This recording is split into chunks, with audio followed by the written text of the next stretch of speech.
आज हम second year BSc part second year के सेकेंड पार्ट का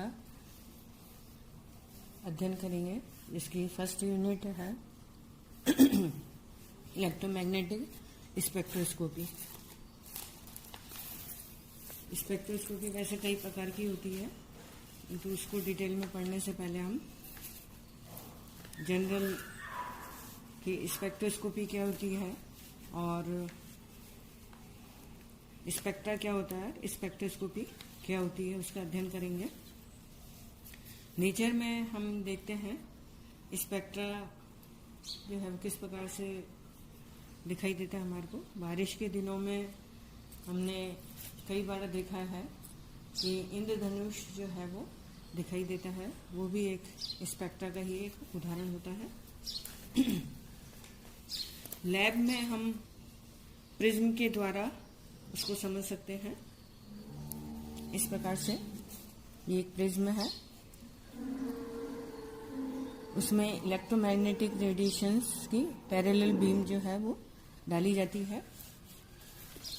उसके पश्चात वो विभिन्न भागों में इस प्रकार से विभक्त हो जाती है, जिनकी फ्रीक्वेंसी और वेवलेंथ जो है वो अलग अलग होती है। तो ये जो है वो बैंड्स के रूप में प्राप्त होते हैं, जैसे ये बैंड्स के रूप में बन गए हैं। तो कुल मिला के हम कह सकते हैं कि यह एक ऐसी टेक्निक है जिसमें पदार्थ के अणुओं तथा विद्युत चुंबकीय विकिरणों की अंतरक्रिया का अध्ययन कर ऑर्गेनिक तथा इनऑर्गेनिक कंपाउंड की आणविक संरचना ज्ञात की जाती है। अंतरक्रिया के फलस्वरूप विद्युत चुंबकीय विकिरणें विभिन्न प्रकार से विभाजित होकर कई बैंड बनाती हैं, जिस प्रकार से ये इन बैंड के चित्रों को इलेक्ट्रोमैग्नेटिक स्पेक्ट्रम कहते हैं तथा भिन्न भिन्न यौगिकों के स्पेक्ट्रम का अध्ययन स्पेक्ट्रोस्कोपी के अंतर्गत किया जाता है। अब इलेक्ट्रोमैग्नेटिक रेडिएशंस क्या होती हैं? इलेक्ट्रोमैग्नेटिक रेडिएशंस जो है वह विभिन्न विकिरणों का मिश्रण होती हैं। विभिन्न विकिरणों का मिश्रण होती है, जैसे रेडियो वेव। इलेक्ट्रोमैग्नेटिक स्पेक्ट्रोस्कोपी के दूसरे पार्ट में हम देखेंगे कि इलेक्ट्रोमैग्नेटिक रेडिएशन की नेचर और कैरेक्टर कैसी होती है। क्वांटम यांत्रिकी के अनुसार मैक्सवेल ने बताया कि इलेक्ट्रोमैग्नेटिक रेडिएशन जो द्वितीय प्रकृति की होती है वो दो प्रकार से व्यवहार करती हैं। एक वह वेव के समान, दूसरा पार्टिकल के समान व्यवहार करती है। तरंग के रूप में उनकी व्याख्या ऐसी तरंग के रूप में की जाती है जो एक ही समय में परस्पर लंबवत स्थिर विद्युत चुंबकीय क्षेत्र में परस्पर विचरण करती है। एज ए पार्टिकल विकिरण यांत्रिकी के अनुसार विकिरणों का अवशोषण या उत्सर्जन कंटिन्यूस न होकर छोटे छोटे पैकेट्स के रूप में होता है, जिन्हें फोटोन या क्वांटा कहते हैं। प्रत्येक फोटोन की ऊर्जा को निम्न प्लांक समीकरण द्वारा प्रदर्शित किया जाता है। E = h mu = hc/λ = hc mu bar होता है, जहाँ h Planck constant, c velocity of light, mu frequency, lambda wavelength और म्यू बार जो है वेव नंबर होता है। ऊर्जा आवृत्ति और वेव नंबर के समानुपाती तथा तरंग दैर्घ्य के व्युत्क्रमानुपाती होती है।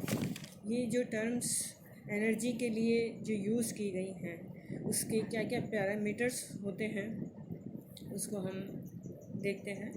वेवलेंथ तरंग के दो क्रमिक शीर्ष या गर्त के मध्य की दूरी को तरंग दैर्घ्य कहा जाता है।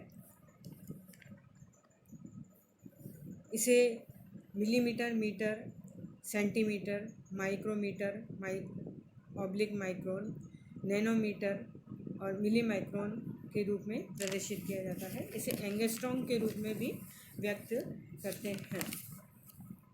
नेक्स्ट वेव नंबर जिसे म्यू बार द्वारा प्रदर्शित किया जाता है। It is a reciprocal of lambda, that is the number of wave per unit length और सेंटीमीटर, दैट इज़ वेव पर सेंटीमीटर। होता है। फ्रीक्वेंसी किसी एक बिंदु से एक सेकंड में जितने साइकिल गुजरती है उस संख्या को आवृत्ति कहते हैं। इसे साइकिल पर सेकंड, हर्ज, किलो हर्ज, मेगा हर्ज के रूप में प्रदर्शित किया जाता है।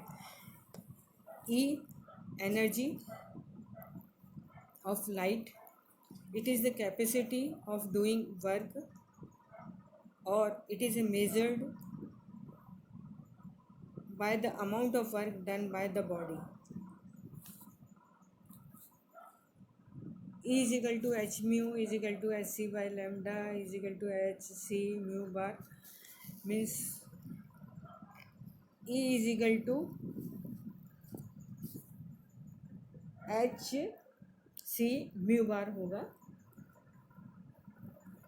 E is inversely proportional to the 1 by lambda और E is proportional to the mu bar होता है। अतः अवशोषित विकिरण की ऊर्जा जितनी कम होती है उतनी उसकी तरंग दैर्ध्य का मान उतना ही अधिक होता है। जैसा कि हम जानते हैं अणु में बहुत सारे परमाणु होते हैं और उनमें बहुत सारे भिन्न भिन्न प्रकार के बंध होते हैं। जब विद्युत चुम्बकीय विकिरणों के पथ में उनको रखा जाता है या उन पर विद्युत चुम्बकीय विकिरणें डाली जाती हैं तो विकिरणों के अवशोषण से वे उत्तेजित हो जाते हैं और हायर एनर्जी लेवल में चले जाते हैं और जंप कर जाते हैं। अवशोषित विकिरणों के उत्सर्जन से अणु पुनः अपने लोअर एनर्जी लेवल में आ जाता है, क्योंकि भिन्न अणु में भिन्न भिन्न प्रकार के बंध होने के कारण से वह भिन्न भिन्न फ्रीक्वेंसी या वेवलेंथ की लाइट को एब्जॉर्ब करता है और भिन्न भिन्न नंबर के फोटॉन्स जो हैं वो उसके द्वारा एब्जॉर्ब किए जाते हैं। तो इन विकिरणों की तीव्रता एवं तरंग दैर्ध्य के मध्य जो संबंध होता है या जो ग्राफ खींचा जाता है उसे आणविक स्पेक्ट्रम या मॉलिक्यूलर स्पेक्ट्रम कहते हैं। इस मॉलिक्यूलर स्पेक्ट्रम से ही हम अणु की संरचना जो है वो ज्ञात कर सकते हैं। अणु की संरचना ज्ञात करने की इस टेक्निक को स्पेक्ट्रोस्कोपी कहा जाता है। वह उपकरण जिसके द्वारा यौगिक का स्पेक्ट्रम प्राप्त होता है उसे स्पेक्ट्रोमीटर कहते हैं। जैसा कि हमने देखा कि जब अणु पर कोई इलेक्ट्रोमैग्नेटिक रेडिएशंस डाली जाती हैं तो उसकी कुछ लाइट का एब्जॉर्प्शन उन अणु द्वारा हो जाता है और अणु के जो इलेक्ट्रॉन्स हैं वह लोअर एनर्जी लेवल से हायर एनर्जी लेवल में जंप कर जाते हैं। तो इससे जो स्पेक्ट्रा बनेगा वह कहलाता है एब्जॉर्प्शन स्पेक्ट्रा। पुनः वह जब लाइट को इमिट करके जो लाइट उसने एब्जॉर्ब की थी उसको इमिट करके वह वापस अपने ग्राउंड लेवल में आता है तो उससे जो स्पेक्ट्रा प्राप्त होता है वह इमिशन स्पेक्ट्रा कहलाता है। इमिशन स्पेक्ट्रोस्कोपी दो प्रकार की होती है, एब्जॉर्प्शन स्पेक्ट्रोस्कोपी और इमिशन स्पेक्ट्रोस्कोपी होती है।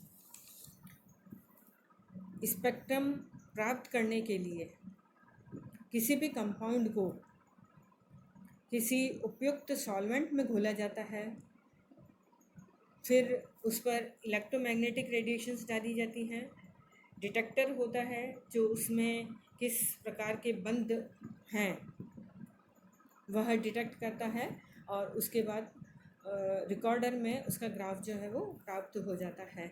तो किसी भी कंपाउंड का स्पेक्ट्रम ज्ञात करने के लिए उस ऑर्गेनिक कंपाउंड को किसी उपयुक्त विलायक में घोला जाता है। साधारणतः यह सॉल्वेंट 95% अल्कोहल होता है। इसके अतिरिक्त यहाँ पे हेक्सेन भी सॉल्वेंट के रूप में काम में लिया जा सकता है।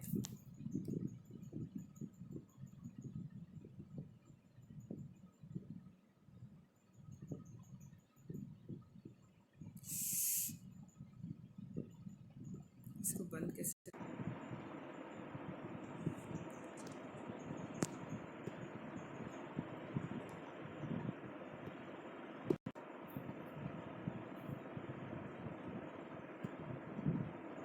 7 मिनट 16 सेकंड का है।